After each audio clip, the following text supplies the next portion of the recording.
Racontez-nous comment ça se passait quand on était juif en Irak. Je peux vous raconter tout ce que j'ai vécu personnellement. Je suis né en 1955. En tout, j'ai vécu 16 ans en Irak. Les 8 premières années ont été merveilleuses. C'était vraiment les meilleures années. On avait un fleuve, un roi, un parlement, des partis politiques. Tout allait vraiment bien. Les gens gagnaient de l'argent, ils étaient heureux de faire partie d'une petite communauté prospère. Nous avions nos synagogues, tout se passait à merveille. En 1963, notre vie a changé. Donc ça c'était quoi? C'était le parti Baas, c'était pendant Saddam Hussein, mais il n'était pas encore président. C'est la première fois que le parti Baas est arrivé et la première chose qu'ils ont faite, ça a été de nous confisquer nos passeports. Les Juifs n'avaient plus le droit de quitter le pays après ça. Et la deuxième chose qu'ils ont faite, ça a été de nous retirer notre identité. Ok, donc ils vous ont donné une autre identité, une autre pièce d'identité, quelque chose de spécial. Pour les Juifs, vous l'avez avec vous. Absolument.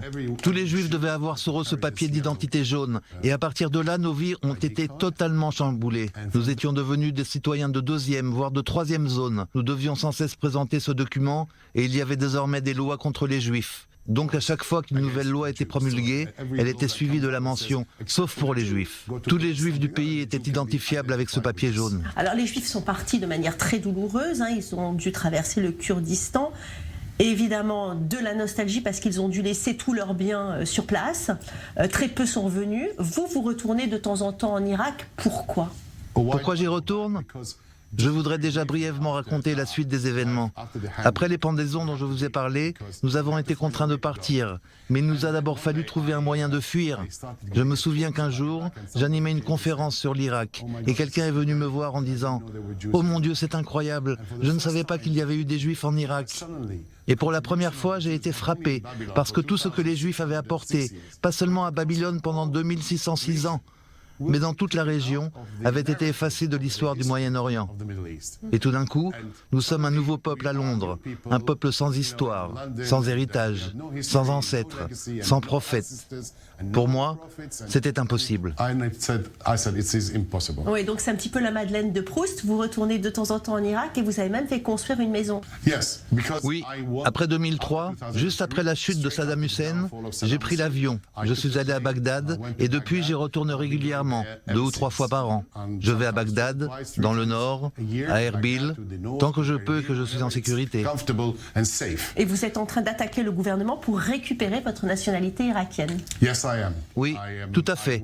Je veux récupérer ma nationalité parce que je veux prouver une chose. Abraham est né à Babel et depuis la région de la Mésopotamie, qui se trouve entre les 2 fleuves, a été léguée aux Juifs. Aujourd'hui, il y a 6 prophètes qui sont enterrés à Babylone. En Irak, 6 prophètes. Il y a Ézéchiel, Daniel, Ezra, Nahum, Jonas, Esher, Ishagaon. Tous ces prophètes sont là-bas, et pas ailleurs. Ils nous attendent. Ils attendent que nous leur témoignions du respect, pas que nous les abandonnions. Mon grand-père est enterré dans un cimetière en Irak, et je ne l'abandonnerai pas. Je ne vais pas renoncer à ça. C'est mon histoire. Il y a encore beaucoup de Juifs en Irak ? Dans le centre du pays, il n'en reste quasiment plus. 5 ou 6 personnes peut-être.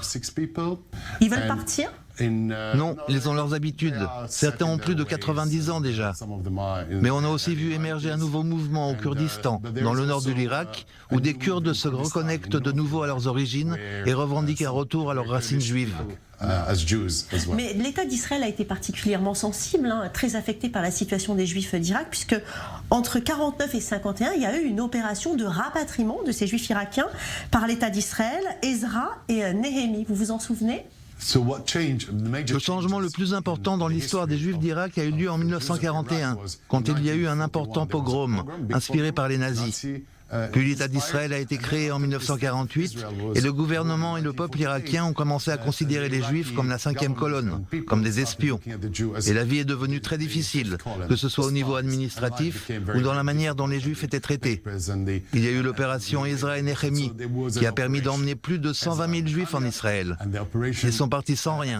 Chaque homme avait le droit d'emporter seulement 3 costumes et chaque femme 4 robes, une seule bague, 4 livres et 20 dinars. Et de là, ils ont été déplacés en masse. Ils sont revenus en Israël, à la maison, dans le pays que leurs ancêtres avaient quitté 2000 ans plus tôt. Et ils y sont retournés en tant que communauté. Et aux 120 000 personnes qui ont fait partie de cette opération, il faut encore ajouter 10 000 ou 15 000 juifs qui sont partis illégalement. Donc en tout, plus de 92 ou 93% de la communauté juive irakienne a été déplacée en Israël en un laps de temps très court. Ouais, on va juste terminer avec Saddam Hussein qui était particulièrement hostile envers Israël. On se rappelle de ces Scuds qui ont été lancés pendant la guerre du Golfe, 39 Scuds irakiens qui ont frappé Israël, et on se rappelle aussi qu'il avait donné 25 000 $ d'argent à tous ces Palestiniens qui rendaient leurs enfants kamikazes. Quel souvenir vous avez de ce dictateur? Saddam Hussein s'est beaucoup renseigné sur Staline pendant qu'il était en prison, et il a mis en place toutes ces pratiques pendant la durée de son long mandat en Irak, de 1968 à 2003. Et tout ce qu'il a fait, il l'a toujours fait parce qu'il voulait rester au pouvoir. Il faisait tout ce qu'il fallait pour parvenir à ses fins, même si ça voulait dire qu'il fallait payer des Palestiniens pour qu'ils tuent des Juifs, envoyer des Scuds, se battre contre l'Iran. Il était animé d'une détermination sans faille.